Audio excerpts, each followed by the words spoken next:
So with these particular edgers, you have to use a screw or a pin or something. If you look, there is a hole. Probably can't really see it, but there is a hole right here. And this little hole is what keeps this from turning, so you can actually take the blade off. You're also going to need a tool. Most of these come with these tools. You're going to need a tool to loosen that nut. These nuts actually loosen going clockwise, and they tighten going counterclockwise.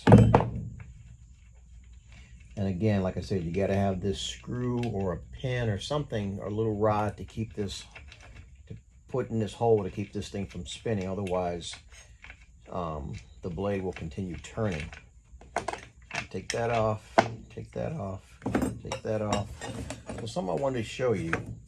So if you look at these blades, we've tried to get some thicker blades. You can look at them and see it's a little bit thicker, the new one, than the old one. But look at how much it's ground down just from edging. It's crazy. So you go through a lot of blades.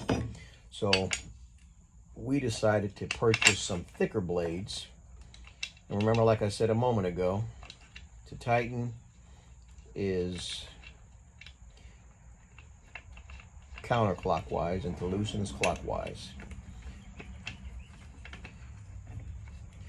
And again, the only reason this blade isn't turning right now is because I have this little rod in here. All right, got it good and tight. Now I can take my little rod out.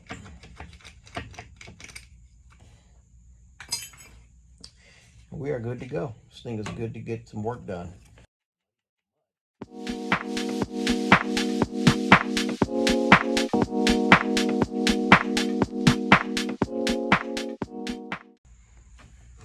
And so the sucky thing about the edger is you get a lot of dust build up or dirt build up in here and mud. So thankfully it hasn't been that wet, so we're not getting as much mud. But mud will actually bog this blade down. You wouldn't think so, but it does. But the dust gets everywhere. Look at it all over my hand. I mean, I had it in my nose, all over my face, all over my clothes.